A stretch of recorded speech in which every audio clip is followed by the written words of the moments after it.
Something absolutely extraordinary just happened in London, and the historical irony is so perfect it almost feels scripted. Indians, the people Britain colonized for 200 years, exploited for their wealth, and left impoverished in 1947, now own more property in London than the British themselves. Let that sink in for a moment. The former colonial subjects now own more of London's real estate than their former colonial masters. According to Barrett London, Indians have emerged as the largest demographic of property owners in one of the world's most expensive real estate markets. Indian investors are spending between £290,000 and £450,000 on London flats, and the trend has accelerated 80% in the past decade alone. This isn't just an economic statistic. This is revenge, sweet, legal, perfectly executed revenge. Britain stole trillions from India through colonial exploitation. Today, Indians are buying London legally, with wealth they earned themselves, transforming the capital of the British Empire into a city where Indians call the shots. In this video, we're going to explore exactly how this happened, meet the Indian investors reshaping London, and reveal what it means for both countries' future. Let's dive in. The ultimate irony. History comes full circle. For 200 years, British landlords dominated India. They imposed crushing land taxes that impoverished Indian farmers, forced Indians to cultivate cash crops while they starved, and extracted trillions in wealth. Fast forward to 2025, and the script has completely flipped. Indians are now the largest property-owning demographic in London, surpassing English, Pakistani, and all other nationalities. The irony isn't lost on anyone, explains Rajesh Kumar, a Mumbai investor who owns 3 London properties. My great-grandfather lost his land to British taxes during colonial rule. Today, I own property in the heart of London. History has come full circle, but this time, everything is legal and built on our own wealth. Social media has erupted. One viral post reads, "At least Indians did it legally, not like the Englishmen who were a mafia of thugs." The emotional weight resonates deeply with Indians who remember colonial humiliation. But this isn't just symbolic. It's real economic power that's growing every single day. The numbers prove Indian dominance. Indians represent 7 to 8% of all overseas property buyers in London. But when you include long-term UK residents of Indian origin and NRIs, Indians collectively form the single largest property-owning group, surpassing native white Brits. Indian property ownership has surged 80% in just the past decade. The typical investment? £290,000 to £450,000 for 1 to 3 bedroom flats. But ultra-wealthy Indians aren't stopping at modest flats. Mukesh Ambani purchased Stoke Park for 592 Indian rupees crore. Lakshmi Mittal owns a £500 million mansion in Kensington Palace Gardens. The Hinduja brothers acquired the Old War Office building for 4,000 Indian rupees crore. We're not just buying properties, we're buying landmarks, explained Priya Sharma, a London property consultant. Indians are purchasing buildings with historical significance and estates that the British aristocracy once owned. This is wealth transfer on a massive scale. Stuart Leslie from Barrett London confirms, "We are seeing strong demand from Indian investors. The demand is unprecedented. And here's what makes it remarkable. Indian buyers include ultra-rich buying mansions, middle-class professionals buying flats for children studying in London, and investors purchasing rental properties. This broad participation makes the trend unstoppable. Why Indians are buying? Smart strategy, not just revenge. While the revenge narrative is emotionally satisfying, Indians have solid practical reasons. Meet Anita Desai, who purchased a £350,000 flat in Canary Wharf for her daughter at the London School of Economics. "I was paying £24,000 annually for accommodation. Indian rupee 25 lakh, with nothing to show. I bought a flat, my daughter lives rent-free, and I'll sell or rent it later. It's practical and a solid investment." With nearly 100,000 Indian students in the UK, applications surged 128% in 1 year. Thousands of parents are making this calculation. Why rent when you can own? But education is just one driver. London offers stability, transparent property laws, consistent appreciation, and cultural prestige. London property is boring, and that's why we love it, explained Vikram Patel, who owns 4 rentals. Prices appreciate steadily. Rental income is reliable. Property rights are protected. No bribery, no corruption. Everything is transparent.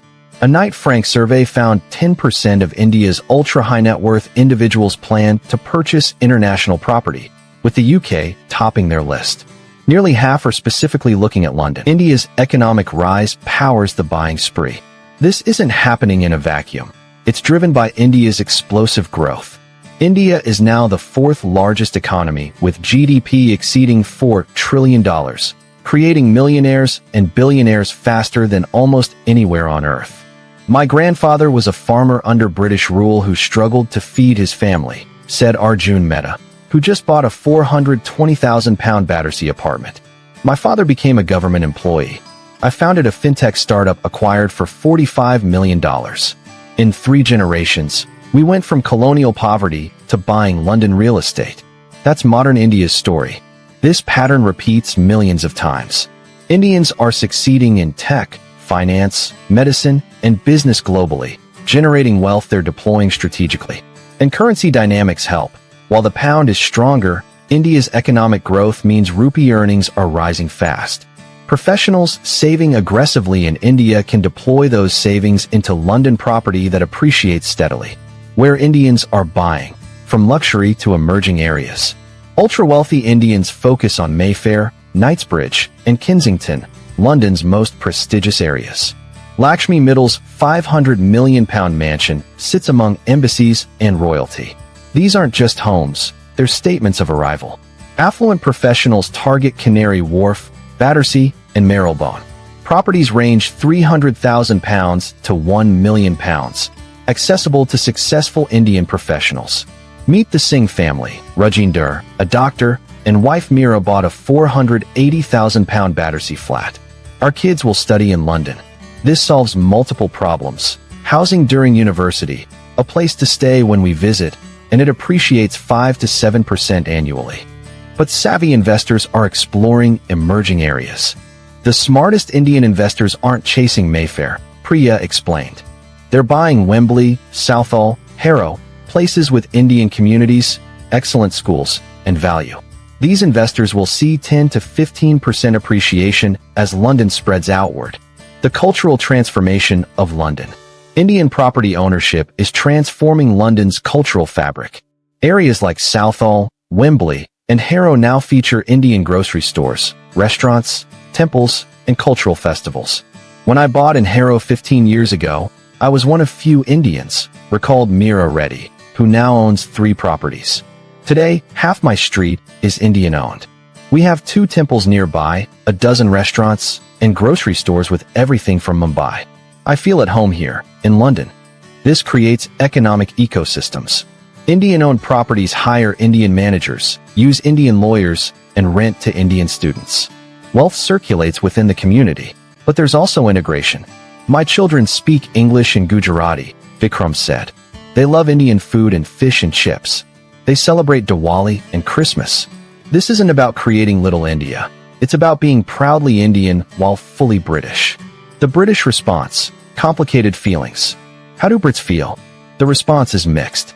Some celebrate it. This is what a global city looks like, said Emma Richardson, a property analyst. Indian investment strengthens our market, creates jobs, adds vibrancy.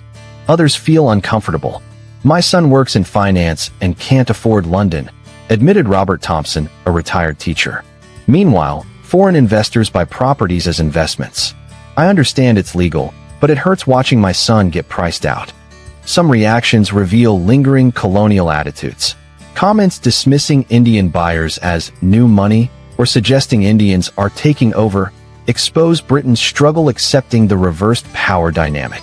There's definitely a bruised ego, observed Dr. Sarah Williams, a historian. Britain built identity on being superior to colonized peoples.